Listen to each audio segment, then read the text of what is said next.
अब इनकी बारी ये भी कुछ साल तक ड्रॉप ले ले ताकि देश का कुछ भला हो जाए, हम बच्चों का कुछ भला हो जाए। तो अब मैं तुम्हें रिक्वेस्ट, मैं तो क्या ही रिक्वेस्ट करूँगा, इतने बड़े बड़े लोग आए उनकी तो तुम बात मान नहीं रहे। तुम सालों दल्लों में गाली दे नहीं सकता क्योंकि मीडिया की बात है। बाकी तुम ऐसे नीच आदमी ना, बेशरम हो तुम इतने कि अब मैं क्या बोलूँ तुम्हें। इतने लोगों की तुम्हें चीखें सुनाई नहीं दे रही है, क्या कहना चाह रहे हैं, और हम बच्चों की तो तुम कहाँ से सुनोगे। हम मरते रहे तुम्हें कोई फर्क नहीं पड़ेगा। 3 अटैम्प्ट दिए, पहला अटैम्प्ट 24 में पेपर लीक, 25 में अटैम्प्ट दिया, अभी तक का सबसे टफेस्ट पेपर 26 में दिया, पेपर कैंसिल, दोबारा पेपर हुआ। 3 साल खराब कर दिए इन्होंने लाखों बच्चों के, बच्चे मर गए, परेशान है, कुछ ने पढ़ाई छोड़ दी, उनके फ्यूचर खराब कर दिए। तो ये सरकार कर क्या रही है बच्चों के लिए? अच्छा, धर्मेंद्र प्रधान लगा ट्विटर पे क्या शेयर कर रहे हैं, अरे रेल मंत्री जी हैप्पी बर्थडे। अबे तू चूतिया है क्या, तेरे को दिखाई नहीं दे रहा क्या हो रहा है? ये बर्थडे विश कर रहा है तू, हैं? क्या चल रहा है ये, हैं? आज जो इतना बड़ा आंदोलन हो रहा है, कुछ लगता है कि सरकार पर कुछ अगर सरकार का कुछ असर नहीं हुआ ना तो भाई मैं ज़्यादा कुछ नहीं बोलूँगा, लेकिन भाई हम नेपाल जब वो आता नेपाल में वैसा करना पड़ेगा तुम्हारे लिए, वही तुम्हारे लिए सूट करता है वैसे। और आई नो हमें पता है कि रिक्वेस्ट करने से कुछ होगा नहीं, तो ऐसा कुछ करना ही पड़ेगा नेपाल वाला, और इसीलिए हम यहाँ खड़े हुए हैं। इसलिए तो कैमरा के सामने भी एक्सेप्ट करता हूँ, मेरे घर वाले ना बीजेपी के कट्टर सपोर्टर हैं, मैं मानता हूँ। सर आप कहाँ से आए हैं? हम डिस्ट्रिक्ट बुलंदशहर उत्तर प्रदेश से आए हुए हैं। पेपर लीक के मामले में जो जंतर मंतर पर इस समय प्रोटेस्ट चल रहा है बच्चों के लिए, जो नेट का पेपर लीक हुआ है, अन्य और भी सभी पेपर लीक हो रहे हैं, उसमें सरकार बच्चों की ना कोई सुन रही है। बच्चे काफ़ी लंबे समय से प्रोटेस्ट कर रहे हैं मगर गवर्नमेंट कोई सुनने के लिए तैयार नहीं है। इसीलिए हमारी गवर्नमेंट से मांग है, सरकार से अपील है कि बच्चों की बात को सुने, अपना कोई प्रतिनिधि मंडल भेजे और यहाँ पे आके जो बात करे और जो बच्चों के हित में काम हो सके। इस समय जो सरकार की नीतियाँ हैं वो शिक्षा के सारी नीतियाँ खिलाफ चल रही हैं। कोई भी नीति ऐसी नहीं है कि जो बच्चों के हित में हो, और बच्चे इतने बड़े पैमाने पे पूरे देश के अंदर प्रोटेस्ट हो रहा है मगर कोई सुनने वाला नहीं है। आज देखिए कोई सा स्टेट ऐसा नहीं है कि जहाँ पे बच्चे प्रोटेस्ट नहीं कर रहे हैं। आप एक बार देख सकते हैं कितने बड़े लेवल पर प्रोटेस्ट चल रहा है। और हम ये चाहते हैं कि जो भी सरकार का निर्णय हो वो बच्चों के हित में हो, और धर्मेंद्र प्रधान को इस्तीफा देना चाहिए। इतनी बड़ी कोई बात नहीं है कि धर्मेंद्र प्रधान को इस्तीफा देने में इतना समय लग रहा है, क्योंकि सरकार की जो नीतियां हैं वो इस समय बहुत ही गलत हैं। सरकार नहीं चाहती कि शिक्षा मंत्री इस्तीफा दे। हमारी इसीलिए सरकार से ये मांग है कि बच्चों की बातों को सुना जाए और तसल्लीपूर्वक तरीके से ये अपना इस्तीफा दें, धर्मेंद्र प्रधान अपना इस्तीफा दें और बच्चों की मांगों को पूरा करा जाए। मेरा नाम काना राम है और मैं जोधपुर से आया हूँ। मैं ये कहना चाहता हूँ, एक कविता है छोटी सी। आओ बच्चों तुम्हें सुनाऊँ कहानी भाजपा राज की, मोदी, योगी और अमित शाह, गडकरी और उनके खास की। पुष्पा ने बदला था अपने राज्य का एक सीएम, अंबानी अडानी ने मिलकर बदला देश का पीएम। वो फिल्म की एक कहानी थी, ये जुल्म की एक कहानी है। वो चंदन चोरी करता था, ये चंदा चोरी करते हैं। महंगाई, गरीबी, बेरोजगारी से इनका ना कोई रिश्ता। ये हिंदू मुस्लिम करते हैं, बस ट्रंप चाचा से डरते हैं, एक ट्रंप चाचा से डरते हैं। आगे है, राम राष्ट्र गौ माता जनता सेना इनका है नाता। राम राष्ट्र गौ माता जनता सेना इनका है नाता। ये वोट नोट पर मरते हैं, बस अपनी और अपनों की तिजोरी भरते हैं, अपनी और अपनों की तिजोरी भरते हैं। इथेनॉल से हो रही आम आदमी की गाड़ियां खराब, इथेनॉल से हो रही आम आदमी की गाड़ियां खराब। किसान आंदोलन कर रहे और छात्र कर रहे भूख हड़ताल, पर इन सब से साहब का दूर दूर तक ना वास्ता। जिस देश ने ना दिया हो मेडल तुम उसका बताओ रास्ता।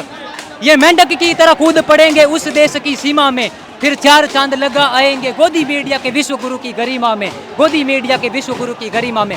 पर चिंता की कोई बात नहीं, ये देश सुरक्षित हाथों में। पर चिंता की कोई बात नहीं, ये देश सुरक्षित हाथों में। हर हर मोदी, घर घर मोदी, जय हो मोदी। राम भी मोदी, श्याम भी मोदी, चारों धाम मोदी है, मोदी है, मोदी है। नहीं, इसमें आप पूरा सुनना, आपको पता चलेगा। मैंने रिकॉर्ड करवा दिया है। चलो, कह रहे हो आप। Thank you sir, thank you, धन्यवाद। भाई मैं नीट एस्पिरेंट हूँ, एक्चुअली मैं नीट एस्पिरेंट हूँ। मैंने 3 साल ड्रॉप लिए रखा है ना। तो मेरा जो पहली बार था उसमें मेरे अच्छे नंबर थे, मैं मानता हूँ। लेकिन जो मैंने अभी नीट दिया था ना उसमें मेरे 540 नंबर थे। मुझे पता आई नो कि उसमें मेरा नहीं होता, लेकिन मैं ये एक्सेप्ट कर रहा था कि भाई मेरे को BDS मिल जाए, वेटनरी मिल जाए, कुछ तो मिल जाए। लेकिन जब मैंने अब पेपर दिया तो मेरे 322 नंबर बन रहे हैं, विच इज कुछ सेंस ही नहीं बनाता भाई इस चीज़ का। तो मैं ये कहना चाह रहा हूँ कि यार हम लोगों ने तो बहुत ड्रॉप ले लिया, क्योंकि मैं थक गया ड्रॉप ले लेकर। इवन मैंने जब स्टार्ट किया था ना, जैसे मैंने आकाश से पढ़ा था, PW से ही पढ़ा था, हर जगह से पढ़ा था। तो क्या हुआ था, मैंने पढ़ लिया अच्छी तरह से, कोई दिक्कत नहीं हुई, और मैंने 3 साल ड्रॉप लिया था, मैंने पेपर भी दिया था, तो मैं ज़्यादा कुछ नहीं, MBBS नहीं मिलता मैं मानता हूँ, लेकिन वेटरनरी ये सब मिलता मेरे को, मिल जाता भाई ऑब्वियसली 540 नंबर पर मिल जाता। 24 में पेपर लीक। अब उसके बाद मैं धर्मेंद्र प्रधान और मोदी को बोलना चाहता हूँ कि हम लोगों बच्चों ने बहुत ड्रॉप ले लिया, अब इनकी बारी, ये भी कुछ साल तक ड्रॉप ले लें ताकि देश का कुछ भला हो जाए, हम बच्चों का कुछ भला हो जाए। तो अब मैं तुम्हें रिक्वेस्ट, मैं तो क्या ही रिक्वेस्ट करूँगा, इतने बड़े बड़े लोग आए, उनकी तो तुम बात मान नहीं रहे, तुम सालों दल्लों में गाली दे नहीं सकता क्योंकि मीडिया की बात है, बाकी तुम ऐसे नीच आदमी हो ना, बेशरम हो तुम इतने कि अब मैं क्या बोलूँ तुम्हें, इतने लोगों की तुम्हें चीखें सुनाई नहीं दे रही है क्या कहना चाह रहे हैं, और हम बच्चों की तो तुम कहाँ से सुनोगे, हम मरते रहे तुम्हें कोई फर्क नहीं पड़ेगा। ये मेरा दोस्त है, ये भी इसने भी दिया था। 3 अटेम्प्ट दिए, पहला अटेम्प्ट 24 में पेपर लीक, 25 में अटेम्प्ट दिया, अभी तक का सबसे टफेस्ट पेपर 26 में दिया, पेपर कैंसिल, दोबारा पेपर हुआ, 3 साल, तीनों साल ख़राब कर दिए इन्होंने लाखों बच्चों के, बच्चे मर गए, परेशान है, कुछ ने पढ़ाई छोड़ दी, उनके फ्यूचर ख़राब कर दिए, तो ये सरकार कर क्या रही है बच्चों के लिए, कुछ नहीं कर रही, बहुत परेशान है, सुन भी नहीं रही, इतने टाइम से इस्तीफा की मांग हो रही है, बेशर्मी की तरह बैठा हुआ है वो अपने कुर्सी पे धर्मेंद्र प्रधान। अच्छा धर्मेंद्र प्रधान लगा ट्विटर पे क्या शेयर कर रहे हैं, अरे रेल मंत्री जी हैप्पी बर्थडे, अबे तू चूतिया है क्या, तेरे को दिखाई नहीं दे रहा क्या हो रहा है, ये बर्थडे विश कर रहा है तू, हैं क्या चल रहा है ये हैं?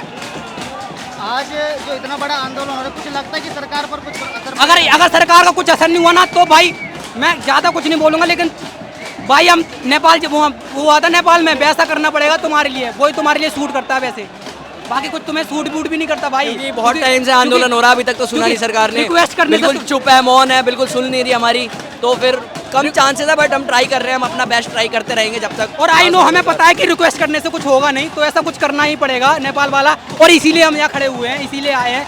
इवन मैं दिल्ली में रहता हूँ, पास में रहता हूँ, तब भी मैं मैं सब बता देता हूँ, कैमरा के सामने भी एक्सेप्ट करता हूँ, मेरे घर वाले ना बीजेपी के कट्टर सपोर्टर है, मैं मानता हूँ, मैं उनसे लड़के आया हूँ, मेरी मम्मी है जो मेरे को सपोर्ट करती है, उन्होंने बोला बेटा तेरा नाम, मैंने आते ही अपने मम्मी पापा को नंबर स्कोर सब दिखा दिया था, मेरा वीडियो इसमें हो जाएगा, आप निश्चित रहो एकदम, ठीक है ना। तो मेरी मम्मी ने बोला कोई नहीं, अगर नहीं हुआ ना, मम्मी ने मेरे को पैसे दिए जाने के लिए, तू जा एक बार, एटलीस्ट तू नहीं जाएगा तो कौन जाएगा, तेरे साथ गलत हुआ ना तो तू जाएगा पहले तभी होगा कुछ, और बाकी मेरे पास बोल रहे हैं वहाँ जाके कुछ नहीं होगा तेरा, बाकी काफ़ी लोग हैं, तू ही क्या करेगा वहाँ जाकर, लेकिन मैंने बोला मैं जाकर वहाँ भीड़ तो बढ़ाऊंगा कम से कम, एटलीस्ट कुछ तो करूँगा। अभी जो स्टूडेंट जो विद्यार्थी अभी यहाँ नहीं पहुँचे हैं, उनको क्या संदेश दें भाई अगर तुम लोग वहाँ तक नहीं पहुँच पाए अभी तक, तो भाई यार तुम्हारे साथ अगली साल भी ऐसा ही होगा, तब भी तुम नहीं आओगे, और तुम्हारी आने वाली जनरेशन है ना बच्चे।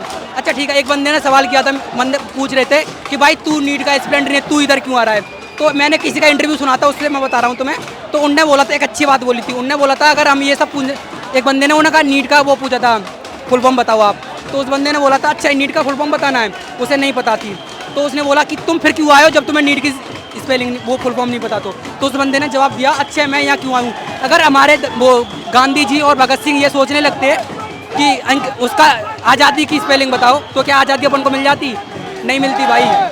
तो उसी वजह से मैं बता रहा हूँ कि मुझे बेशक मुझे आई नो मुझे पता है नीट के एस्पिरेंट, अगर नहीं पता होती मैं तब भी यही बताना चाहूँगा, जिसको भी नीट की स्पेलिंग ना पती मैं डॉक्टरों से इलाज तो कराऊंगा भाई, कराऊंगा ना, अगर वो फर्जी डॉक्टर बन के जा रहे हैं, मान लो अगर मेरे को इंजेक्शन ठोक दे जहर का, फिर मेरा क्या होगा, पता नहीं क्या चल रहा है यहाँ पे, 50-50 लाख में पेपर, इस साल तो 50,000 20,000 30,000 में पेपर, मेरे पास भी आता है टेलीग्राम पे कि 10,000 रुपये में पेपर खरीद लो, बट हमारी नहीं, हम नहीं खरीद सकते, और हम खरीदे भी क्यों, हम जब हमने मेहनत करी है, लास्ट टाइम में बहुत कोशिश करी है, पढ़ाई करी, बट सरकार सुन नहीं रही, क्या कर सकते हैं। MNT न्यूज़ नेटवर्क को सब्सक्राइब करें, लाइक और फॉलो करना ना भूलें, साथ ही बेल आइकॉन दबाकर जन जागृति की मुहिम में जुड़े रहें।